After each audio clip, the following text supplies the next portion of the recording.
At this moment, Lien revealed her true shape. The killing plate has officially entered the final stage. Elaine saw that Lien was completely a murderous expression at this time. How could there be the shadow of the former rich woman? So she suddenly realized that she might have been cheated. Looking at Horaya again, she felt that something was wrong. Why would she take the initiative to apologize to her today, and then take the initiative to invite herself to play mahjong? Is it all related to her? And this Lien?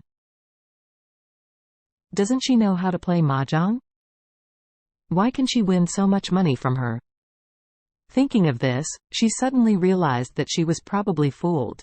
She pointed at Horaya furiously, and blurted out, "Horaya, you shameless dog. You even colluded with others to set up a situation to cheat me." Horaya was taken aback for a moment, and said unnaturally, "Elaine, what are you talking about? If you lose money, you say I cheated you? You didn't see that I still lost money today." Elaine scolded angrily, "You don't play with me here. You said you gave me a secret signal before, why didn't you give me a card?" Horaya said with a dodging expression, "What are you talking about? I don't understand at all. You should return the money to Sister Lien as soon as possible. Don't talk about these useless things with me." Lien also looked at Elaine coldly, and said, "Elaine, I tell you, hurry up to pay the money, or take out the villa, no more excuses." Elaine's vixen came up, and pushed the mahjong on the table to the ground, cursing, "You bastards are ganging up to lie to me. I won't pay any money." Lien frowned. "No, right?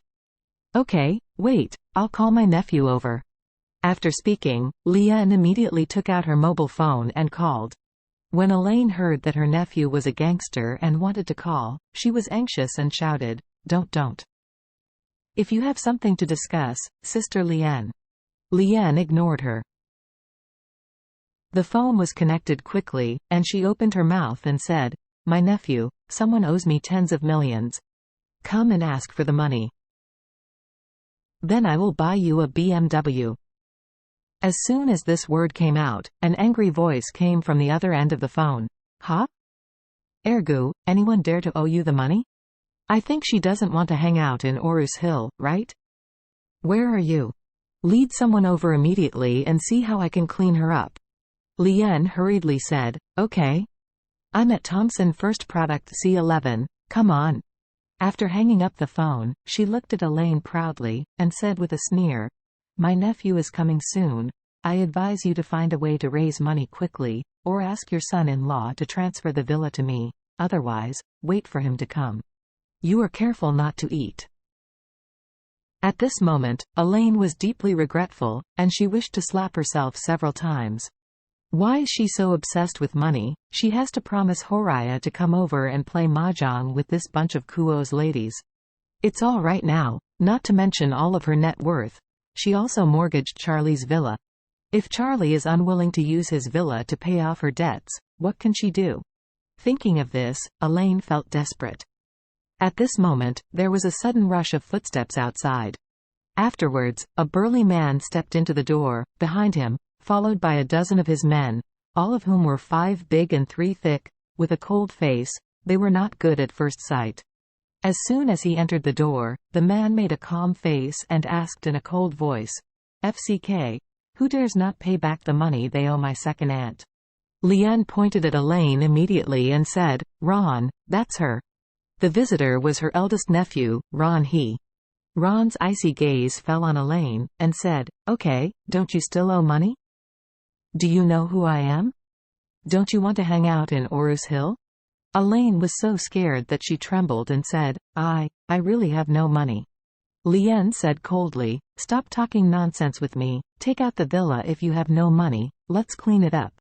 Elaine collapsed and shouted, "I have no money. I have so much money."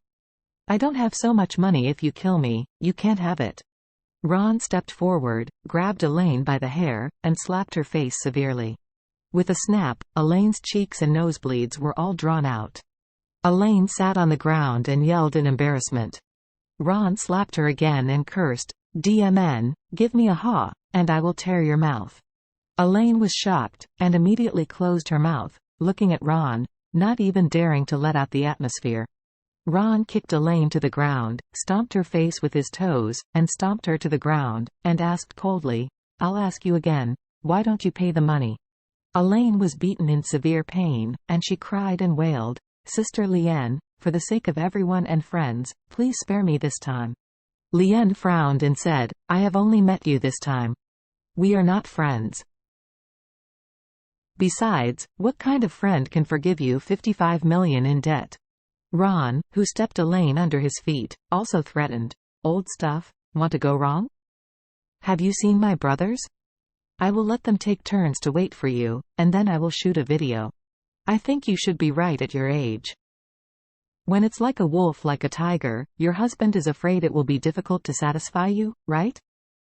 Let a dozen lads make you cool today." Elaine was frightened suddenly.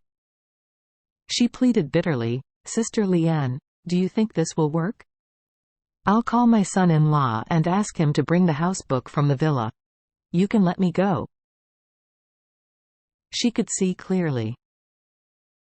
The dozen or so people standing in front of her were all tattooed, and they were all fierce and evil. This kind of person she can't afford,